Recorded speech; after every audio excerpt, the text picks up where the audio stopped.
കൊണ്ടുവന്ന് മിന്നോണ്ടിരിക്കട്ടെ ഒരു വലിയ കൈയടി. അതാണ് സൂപ്പറായി. എവിടെ നീ തപ്പിക്കൊണ്ട് വരുന്നതൊക്കെ? ഞാൻ മരുന്ന് കഴിക്കേണ്ടതാണ്. വരുന്ന വഴിക്ക് കണ്ടതാ. ഇത് മാത്രം ആൾക്കാരെ കാണാൻ ഏത് വഴിക്കായി പോകും. അതാണ് ആരും സഞ്ചരിക്കാത്ത വഴി അല്ലേ? 3 ഫിഗേഴ്സും ഗംഭീരായി.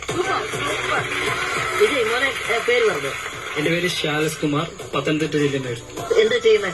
ഞാനിപ്പോ ഒരു ഫിനാൻസ് വർക്ക് ചെയ്യുന്നുണ്ട്. അതുപോലെ തന്നെ തിരുവനന്തപുരം നർമ്മദ വർക്ക് ചെയ്യുന്നുണ്ട്. നമ്മുടെ ലക്ഷ്മി ചേച്ചിയൊക്കെയാണ് അടുത്ത വർഷം നമ്മൾ നിൽക്കുന്നത്. വേണം. ഭഗവാനി ചേട്ടൻ പേര് ബാബു സുജിത്ത് എന്നാണ്. ബാബുവിന്റെ സാറിനുള്ള ഇഷ്ടം കൊണ്ടാണ്. സാറാണ് നമുക്ക് ഈ ഫ്ലോറിൽ നിൽക്കാനുള്ള ഒരു അവസരം ഒരുക്കി തന്നത്. സാറാണ് വീഡിയോ, സാറിന്റെ മകനോട് ഇട്ട വീഡിയോ ആണ് എല്ലാവരിലേക്ക് എത്തിയത്. ശരി. ഓ അത് ശരി, അടിപൊളി. സ്ഥലം എവിടെ? സ്ഥലം കൊട്ടാരക്കര. കൊട്ടാരക്കര. എന്താ ചെയ്യുന്നത്? ചെറിയ സാമൂഹ്യ പ്രവർത്തനങ്ങളും ഒക്കെ ഉണ്ട്. നമ്മുടെ പുത്തൂർ സ്വദേശിയായ 65 വയസ്സുള്ള ഒരു അമ്മിണി എന്ന് പറഞ്ഞൊരു അമ്മ വീടൊക്കെ നഷ്ടപ്പെട്ട് ആത്മഹത്യ ചെയ്യാൻ പോയപ്പം ഒരുപാട് സുഹൃത്തുക്കളുടെ സഹായത്തില് ഒരു വീട് വെച്ച് അത് അടുത്ത മാസം പാലയാച്ചായിരുന്നു. അത് ഒരു ആത്മഹത്യ ആറ്റിന്റെ സ്ഥലത്ത് അവര് അമ്മ വിചാരിച്ചു, എന്റെ ഗെറ്റപ്പ് കണ്ടപ്പോ അമ്മ വിചാരിച്ച് ഞാൻ പറഞ്ഞ ശരി ഇവനെ കൊണ്ട് നടക്കുമെന്ന് വിചാരിച്ചു. എന്റെ 50 രൂപ പെട്രോൾ അടിക്കാനുള്ള 50 രൂപ ഉള്ളായിരുന്നു.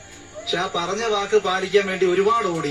ഒരുപാട് സുഹൃത്തുക്കൾ ഓരോ കട്ട കമ്പനിന്ന് 50 കട്ട വെച്ച് 25 കട്ട വെച്ച് പിന്നെ ഒരുപാട് സുഹൃത്തുക്കള് പറഞ്ഞ് സഹായിച്ച് ഇപ്പം ടൈലൊക്കെ ഇട്ട് അടിപൊളിയാക്കി ഒരു 800 സ്ക്വയർ ഫീറ്റ് കാണും. അമ്മ ഹാപ്പിയാണോ? ഇപ്പൊ അമ്മ ഭയങ്കര ഹാപ്പിയാണ്. ആക്ഷൻ മാത്രമല്ല പ്രവർത്തിക്കുകയില്ല.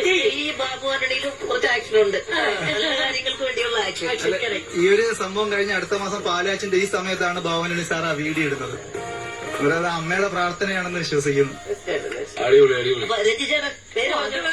പേര്? എന്റെ പേര് ബിജു സുരൻ, തിരുവനന്തപുരത്താണ് വരുന്നത്. സാറിന്റെ കോലും വലിയ ഗൗരവൊക്കെ